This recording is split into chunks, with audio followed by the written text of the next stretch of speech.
This podcast includes information provided by the issuer and does not express the views of the interviewer. This podcast may also include forward-looking statements by the issuer that involve certain risks and uncertainties to its business. Because forward-looking statements are subject to risks and uncertainties, the issuer's actual results could differ from those indicated in this podcast.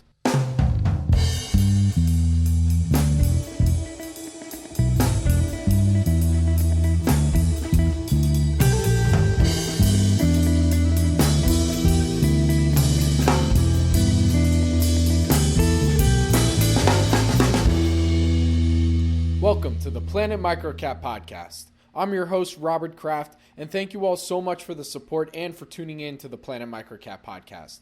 You can follow the podcast on Twitter at Bobby K. Kraft. That's BobbyKKRAFT. You're listening to episode 11 of the Planet MicroCap Podcast. Before we get started with our next interview on the Planet MicroCap Podcast, I wanted to catch you up on what we featured on StockNewsNow.com recently. We published articles highlighting video interviews with the following companies: NutraPharma Corp, NPHC on the OTC, Cellsci Corporation, CVM on the NYSE market, RXI Pharmaceuticals, RXII on the NASDAQ, Cortex Pharmaceuticals, CORX on the OTCQB, Inovio Pharmaceuticals, INO on the NASDAQ, Rypatch Gold Corp, RPM on the TSX Venture, and RPMGF on the OTCQX, Immune Pharmaceuticals, IMNP on the NASDAQ, Minerva Biotechnologies, a private company, Water Technologies International, WTII on the OTC, Geovax Labs, GOVX on the OTCQB, Inspire MD Inc., NSPR on the NYSE market, and Naked Brand Group, NAKD on the OTCQB, as well as two Wall Street View articles, one by Seth Yakutan titled This Week in Healthcare and Life Sciences, and one by Lance Kimmel titled SEC Adopts Equity Crowdfunding Rules. We also published articles from the MicroCap Review magazine summer-fall 2015 issue of Profiled Companies, Unified Signal Inc., UNSI on the OTCQB, and Finjan Holdings Inc., FNJN on the NASDAQ. So for this episode of the Planet MicroCap Podcast, I spoke with Mike Schellinger from MicroCapClub.com. I was very excited to interview Mike because, like his partner Ian Cassel, who we interviewed in the first episode of the podcast, Mr. Schellinger is a full-time microcap investor and has a wealth of experience that prospective microcap investors can learn from. In this interview, we discuss how he started investing in microcaps, his experiences with failures and success, how he finds new investment ideas, as well as discuss some of his articles he's written for MicroCapClub.com. What I took away from this episode, and some things to keep in mind while you're listening, is that there are similar trends amongst my guests. Understanding that investing in microcaps always requires due diligence and research, that you're going to make mistakes. And that's okay, because it's important to learn from those mistakes. Reading materials that other experienced microcap investors are also reading, and that developing your investing methodology takes time. Thank you again for tuning in to episode 11 of the Planet MicroCap Podcast. Please enjoy my interview with Mike Schellinger from MicroCapClub.com. But first, a word from our sponsor. A comprehensive streaming of market data, research, and portfolio management application for you. QuoteStream is a real-time streaming quotes and research system designed for the day trader, retail investor, institutional investor, both new and old. QuoteStream offers low latency, tick-by-tick data, advanced charting, comprehensive technical analysis, news, and research. With no software to install and no servers to maintain, QuoteStream is the ideal solution for you. Go to StockNewsNow.com and start your free 7-day trial. Click the QuoteStream banner in the header or real-time quotes in the nav bar to get started building and managing your investments. In this episode of the Planet MicroCap Podcast, I'd like to introduce Mike Schellinger from MicroCapClub.com. Mike, welcome to the Planet MicroCap Podcast. Thanks for having me, and I'm happy to be here. It's my pleasure. I've been following you for a long time, been following the MicroCap Club for a long time. We had Ian, your partner, on our first episode, and I'm just so happy that you could find the time to come on and share your views with us. So to get right into it, let's start with your background and how did you get involved in microcaps and investing in microcaps? Well, my path to get here is probably not the typical path. So my educational background is in computer engineering. I spent most of my corporate career managing software development for cell phones. And in the early 90s, I followed my dad into trades and small banks. So these were microcaps for the most part. And, he would buy the stock, and then I would just buy the same stock, and I kind of learned a little bit from him. But basically in the banking sector for the most part. So in the late 90s, I decided I wanted to start selecting my own stocks. And the way I did it is I spent about 6 months learning and paper trading stocks. So what I mean by paper trading is I would pretend to buy something by writing it down on a piece of paper, and then I would I bought maybe 3 or 4 companies, pretend, and then I would see how they did. And after a while, I started noticing that the companies were doing well. So that gave me the courage to go ahead and open the brokerage account and start trading for real. So fortunately, the way I started is I was looking at low PE stocks and I avoided tech stocks. And as we all know, this was the late 90s, and then in 2000, the crash happened. I got hit. But not too bad.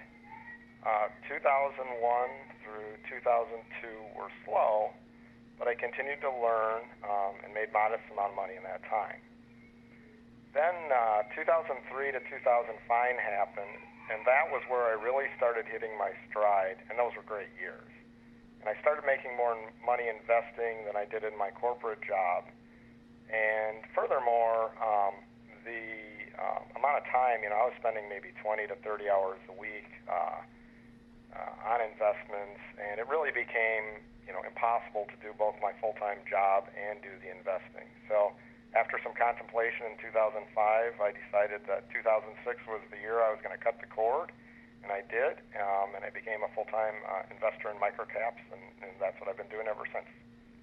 So how did you get into microcaps and microcap investing specifically?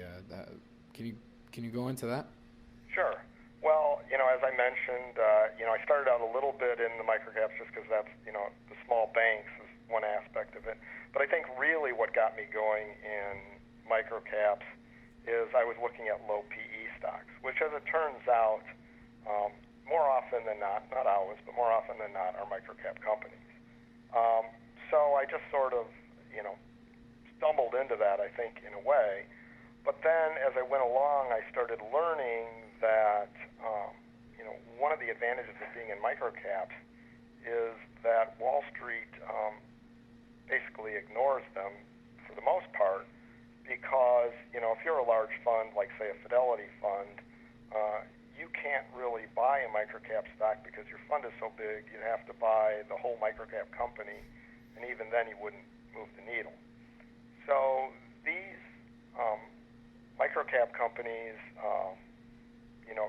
trade a lot less efficiently than their larger brethren, and that provides an opportunity, and that was an opportunity that I saw, and that's part of the reason that I really like the space is there's greater opportunity in this space for the small investor than you'll have, competing against the fund that has a whole army of people, that's managing billions of dollars. How do you approach investing in microcap companies? Sure. I'm mainly a growth investor, and my specialty is finding rapidly growing microcaps that I can purchase at a cheap price relative to trailing and or future earnings. So I almost always purchase profitable companies, and there's a reason for that, is that you can make a lot of money also investing in unprofitable companies as they hopefully become profitable. But it's a lot harder to predict success in an unprofitable company than it is in a profitable company. So that's part of the reason I focus there. So my approach is that I usually purchase a stock based on news or some indication of an improvement in the business. And that could be that it's a company that announced an increase in their backlog, they get a large order, the company gave some great guidance, or there's some piece of information that gives me a strong clue that there's going to be a fundamental change, or the fundamental change has already happened in their business. And so, I guess another way of saying it is that I'm looking for companies that are right at the inflection point. Mm-hmm. That is, I'm looking for companies where revenue and earnings are about to start escalating. You bring up a phrase that I remember reading in one of your articles on the MicroCapClub.com, where you distinguish the difference between a growth investor and a value investor. Can you provide kind of a detailed description of what the difference is and why you chose to kind of go down that road as opposed to value investing? Or there's probably some similar aspects as well. Yeah, I think there's similar aspects. I think, I don't remember, I think it was Warren Buffett that made it, or somebody famous made a quote that I think they said all investing is value investing, so there are a lot of similarities. I guess what I would say is, value investing is more where you're looking at a company that maybe isn't growing so much, but they're just the price of the stock is really low, whereas a growth company is one where revenue and earnings are really increasing at a rapid rate. But there's a lot of similarities in analyzing them, and some people choose to focus on one area versus the other. So what is your due diligence process when you're analyzing a microcap company? Well, my process overall is what I would describe as top-down. So I cast a very wide net. I don't know the exact number, but it's something like 13,000 of the smallest companies that trade in the U.S. So every day I'm looking at SEC filings and press releases for these companies, and I'm opening the ones up that look interesting, and I'm looking for key things that will make it interesting for an investment. So that's really a big part of it, is just wading through lots and lots of data. I also use social media sites such as MicroCap Club, my personal network, and other sources. But a lot of it is really just sifting through mounds and mounds of data. And as I said, I'm looking for those companies that have a change in the results, for financial results or news. And once I find them, I really try to dig into the company, read all the press releases, the SEC filings, website. And what I'm really trying to understand is, is there a new trend in this company and in the underlying industry? And I try to go as deep as I can. Sometimes I'll contact management when it's possible to really understand the company better. And I'm specifically looking for companies that aren't, one-quarter wonders. I'd like something that, has the ability to grow for some time, whether that's 2 or 3 months, ideally years, but, it's hard to find a lot of companies, especially in the microcap space, that have that kind of time horizon. So the other thing that I do is, because I go over such a large number of companies, I keep research notes on the companies that I've looked at. So I've got my own notes on over 600 companies, and I find that those notes are really helpful because, I might look at a company and say Q1 of the year and say, the results are interesting. Maybe there's something here, or maybe there's just some, they got a big order from one customer that's never going to repeat, and that blip means nothing. So, I might look at it one quarter, and then, it's not until like another quarter or two when I actually decide that it's time to buy. And having those research notes is one of the things that really gives me a leg up on, from a speed point of view, because, when that next report that comes out, if it's good, it helps me to make a decision really quickly. So do you have like an alert system set up for when, let's say that company, or do you put it like on a watch list, and then whenever that company comes out with some new news or their latest financials, it then alerts you and you check back in with your notes? Yeah, I do. Okay, so how has your investing methodology changed over the years? You've been doing this a long time. I'm sure a couple things have been adjusted. Yeah, there have been changes. it hasn't changed too much, so it's probably more evolutionary than revolutionary. So, in the first few years, I was looking more at low PE, and, it wasn't for a little while, a couple years into it, that I really started realizing how much I needed to focus more on the growth aspect. I would also say I'm probably more catalyst-driven now than I was, in the initial year or two. Certainly, I'm more structured in my approach. I have checklists I use to make sure that I've covered all my bases when I research. The notes that I take now, initially I didn't take any notes, and they were handwritten notes. Now they're, computer notes on a form, so that's kind of evolved. I think the other thing that's probably one of the bigger differences is that I probably just see more risks now than I did in the earlier years. And I think that's just comes from experience of making mistakes. And, you see something that happens in one company, and then the next time you see a company that's similar to that, you're like, maybe I should be a little bit more careful there. So there's probably a few more things, but sometimes they're subtle, and sometimes they're even, as you evolve, sometimes it's hard to even see the changes that are actually happening to yourself. You may not always recognize. So because you've kind of developed somewhat of a pattern and a methodology that's practiced and you've used it over time, I guess maybe even taking from, let's say I'm the CEO of a microcap company. Mike, what are some do's and don'ts that I should do and shouldn't do when running my company that for you would make it a little bit easier for you to start following and maybe eventually make an investment in?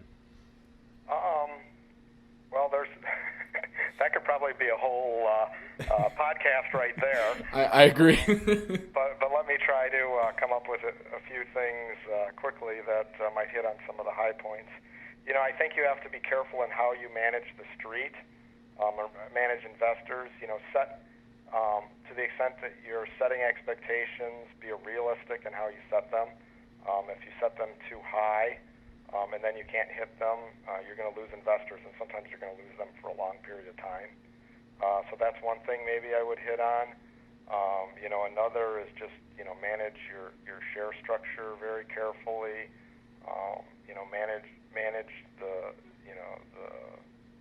company well financially.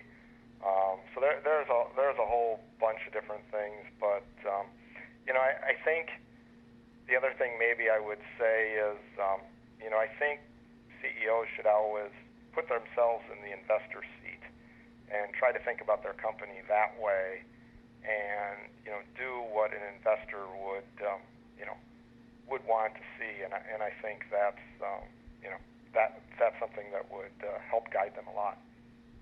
Okay, we're on to the fun portion of the program, and I was very much looking forward to asking this question. And so in the article that you wrote recently about the stock research in unusual places, you talked that there's virtually limitless ways of finding out about new trends that might lead you to a good investment idea. All right, Mike, you got to tell me, what's the most unusual place or source you discovered a good investment idea?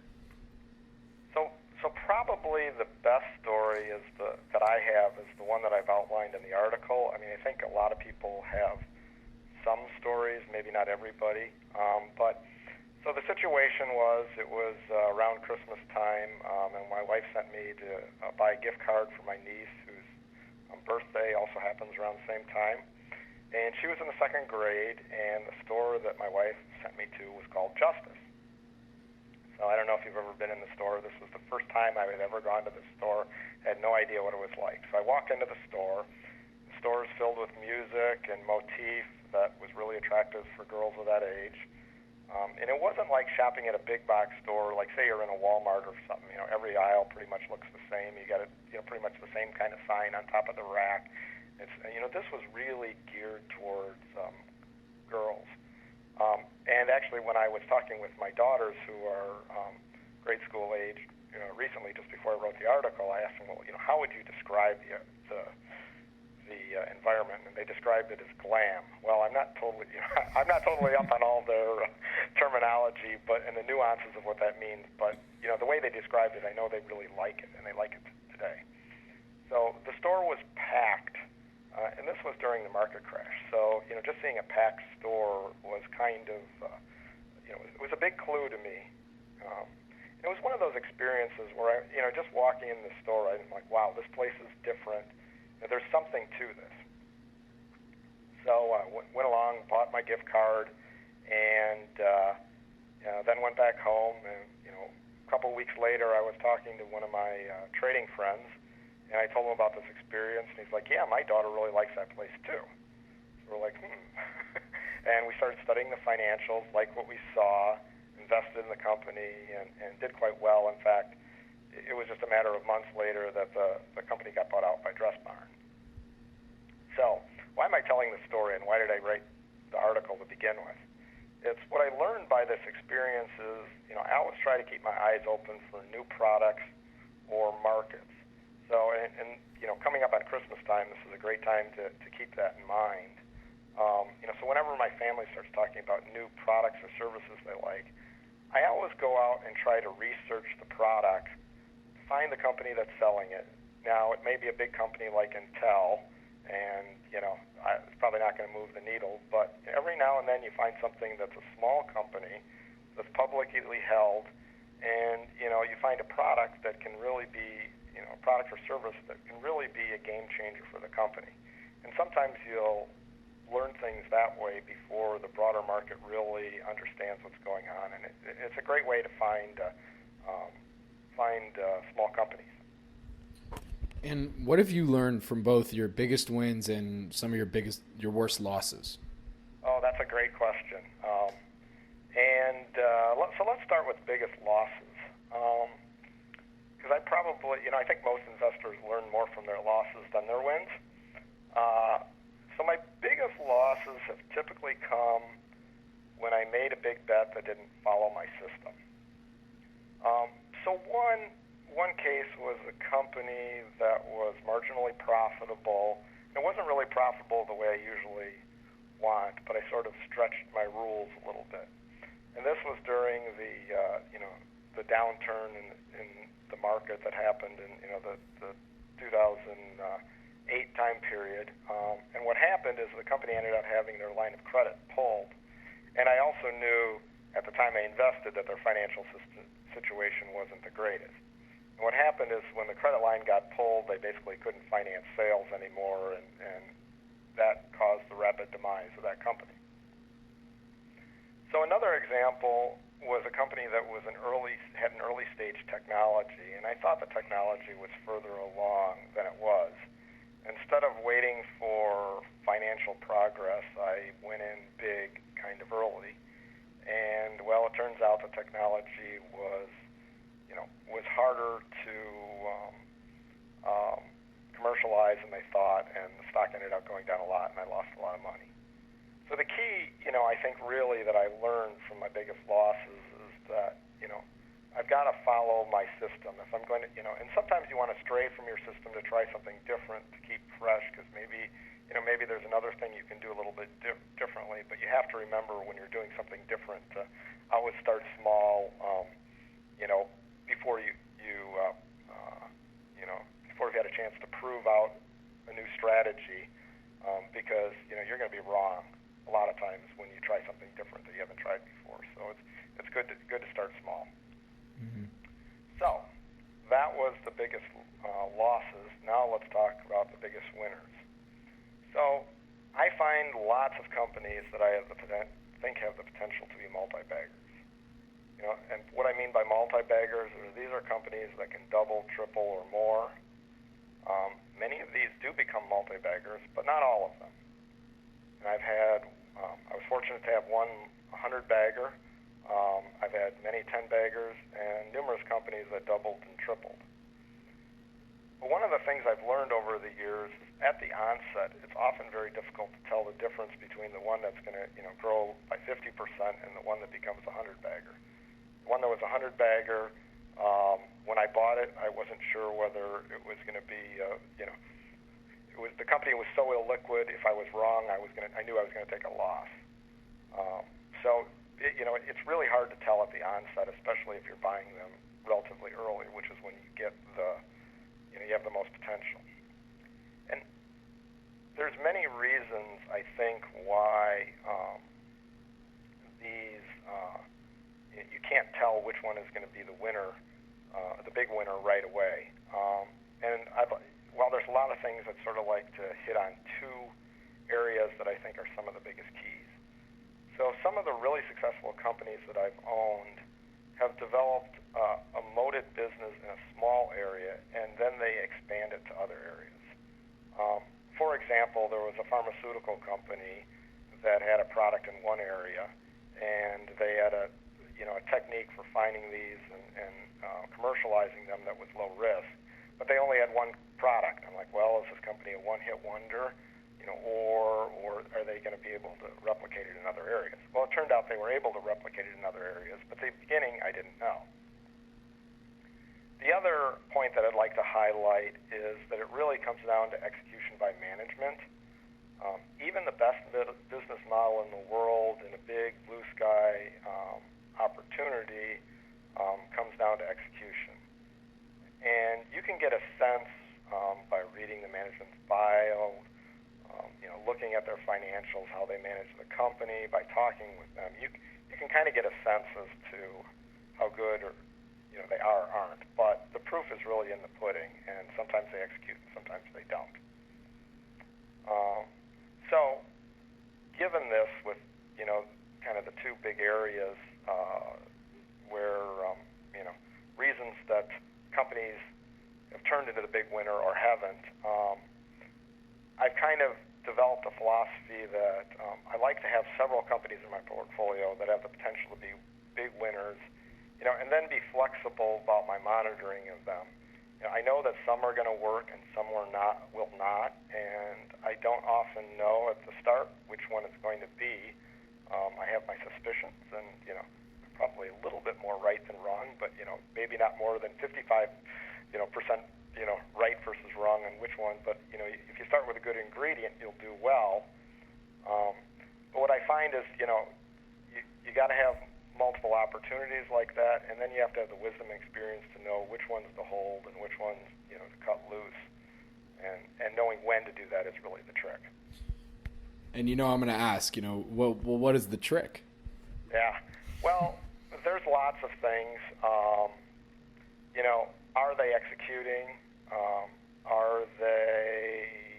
Is your original thesis coming to fruition, or is it, are you seeing cracks in that? And sometimes the challenge is I think knowing between a temporary setback and something that's more structural in nature. So sometimes it takes, you have to be patient, and it takes a little time for them to build traction. And other times, you can see more clearly that, this isn't a matter of time to build traction. So it's kind of one of those things, I think, that, comes a bit with experience and just seeing different scenarios. But you really have to kind of monitor their progress and know, whether your thesis is really intact or not. Okay, so in this part of the program, we're going to take a little bit of a turn because this article was one article that you wrote that it was a little concerning to me because I was curious and didn't really understand and wanted to get more of an understanding about what's happening. So it's an article you wrote called Proposed Regulations for Retirement Accounts to Impact Microcap Investors. All right, so can you set the table for our audience? What is the new set of rules that the U.S. Department of Labor is proposing, and how do these proposed new set of rules affect microcap investors? Should new microcap investors be worried? Yeah, this is kind of a bit of a complicated area, so I'm going to try to keep this as high level. There's typical government stuff. There's piles of regulations, and I'm not going to take you through the details of that. But at a high level, the Department of Labor has a new set of rules with the goal of reducing conflicts of interest between financial firms and retail investors who are seeking investment advice. So that sounds like great thing, something that it's hard to argue against. But like most things, the devil's in the details. So there's a variety variety of different ways that brokers may choose to move forward and implement these new regulations. And I have to emphasize that if they're enacted as proposed, because I think they probably will be modified a bit. But how this shakes out is going to be a little bit hard to say too. Also because the different brokers will kind of react differently. But it's really going to impact IRA, and in particular, I think it's going to impact citizens who have self-directed their own IRA. As it turns out, microcap investors who invest via the IRAs fall mostly in the self-directed camp. And so, as I see it, there's a couple of different scenarios that may happen depending on the broker where your IRA is located. And those three areas are, number one, you'll end up with higher fees. Number two, you'll end up with reduced tools and support. And number three, it might be that you just can't trade OTC securities in that IRA retirement account. Let me delve into those a little bit further. So on the higher fees, what may happen is that brokers will be forced to handle you as more of a managed account where they charge you a fee for to manage your whole account rather than charging you on commission based. And the irony behind this is that this regulation is being proposed to help, to a great extent, reduce costs that investors have in basically paying their brokers. So it could actually have the opposite effect because they have to put you in a different type of account. Another scenario that you might find with a broker is that in order to avoid being labeled as a fiduciary, and I don't want to get into the details of what that means, in order to avoid that label and charge you the higher fees, as I outlined in the first example, they might be forced to reduce the tools and support that they provide. So that's sort of a way they can kind of get around this regulation. If they don't really tell you anything, then they're not responsible for anything. But unfortunately, investors lose because now they're getting less service. The third way that we talked about is just OTC securities, will be banned in certain accounts, at certain brokers. And again, I'm talking about IRAs, so this doesn't impact your regular, account that you hold outside of retirement, but it impacts your IRA. And, I think this is kind of a scenario where maybe with a smaller broker you might see that because they just decide all this new regulation isn't worth the work, and they'll just say, well, if you want to trade microcaps, you're just going to have to open an account elsewhere. So what does this all mean? You still, as far as I understand it, I think you will still be able to trade microcaps in an IRA. However, it's going to be more difficult to do that. And that's bad for, those particular investors that are impacted, but also it's bad for the microcap space as a whole and the underlying companies. I suspect that if this goes through as proposed, one of the impacts is these microcap companies are just going to have a little bit less interest and a little less volume because they're losing some of the people from the retirement space. So, as we're recording this, my understanding is they're still analyzing the feedback, including feedback that I provided them on behalf of MicroCap Club, and they're analyzing how they're going to move forward.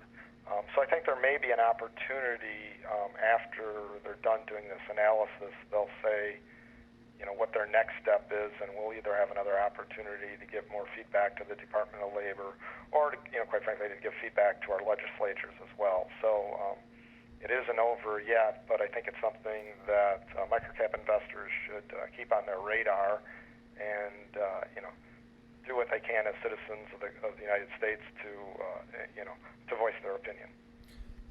Well, that's great advice, and thank you for going over that. We'll make sure to stay up to date as to what's going on with it and what the DOL has to say with their feedback. So to get back right into it, and another article that you wrote that captivated my interest was the one that was called the 3 Ps of investing. And the 3 Ps that you outlined were patience, perseverance, and psychology. And we kind of went through, there were elements of that we kind of already went over in this interview, but can we go through, why are these important values when investing in microcaps? Well, I think this probably equally applies to, both microcaps and most investing. As an investor, you'll have streaks where lots of things go right and other times where it seems like nothing goes right. And, when things feel like nothing is going right, it's often related to the macro situation, but it could also be related to other factors. However, I think if you have a good investing process, you'll see success, but, you're just not going to see success all the time. And you need to have the patience and perseverance to take you through those valleys where, the performance isn't what you would like. And when you're going through the valleys, you think there's a tendency to stray from your process, either by switching to a different process or maybe from just stopping doing your process. But you really need to, kind of get up to the plate and keep swinging and have the perseverance, to continue and kind of not fall off the wagon. Going through a down market is, I think, what often builds a good investor. It's easy to feel like a genius when everything is going up, but when it's going down, it teaches you some different things. So would you say the fourth P is practice? Yes, practice is something that's really important.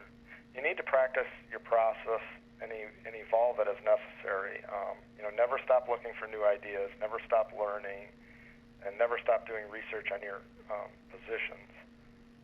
One of the things that I've thoroughly enjoyed about investing is that there is this avenue to constantly learn about industries, products, investing, and what keeps it fresh and new each day. So it doesn't have to be boring, and I think just continuing to keep doing the practice of investing and learning is what's going to make you a better investor, and if you keep doing that, I think eventually things will work well. And sorry, one last point on this article, and I'm really when it comes down to is psychology and understanding your own psychology. So can you comment on that too? Yeah, psychology is really important with investing.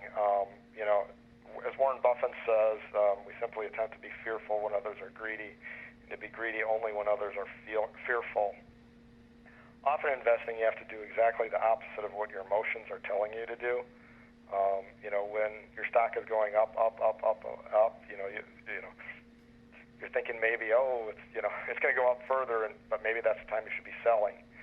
Conversely, when stocks are going down, it can be kind of depressing, but that's maybe when you should be buying.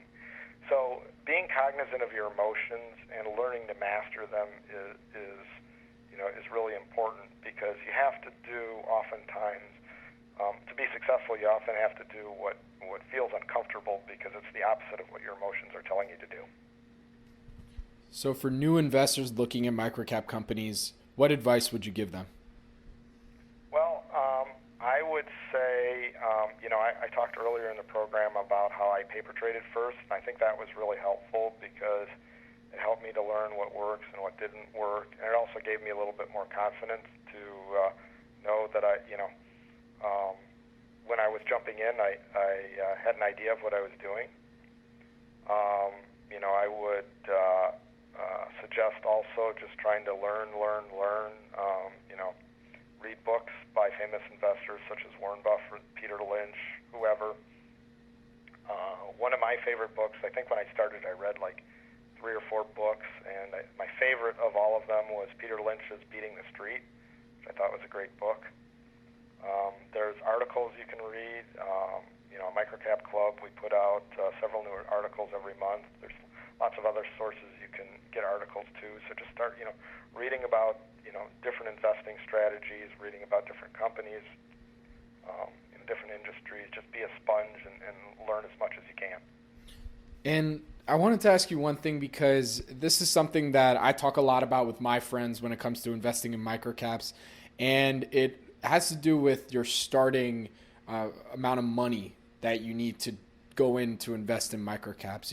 One of the things I juxtapose when it comes to investing in microcaps is like, okay, well, these are cheaper companies that by no means means that the value of the companies is any less, or there's not value there, but the price of the stock is cheaper versus, let's say you want to go invest in Google. So if your starting price was $1,000, you can, it's not too many shares of Google you can own, whereas that same $1,000 can go a long way.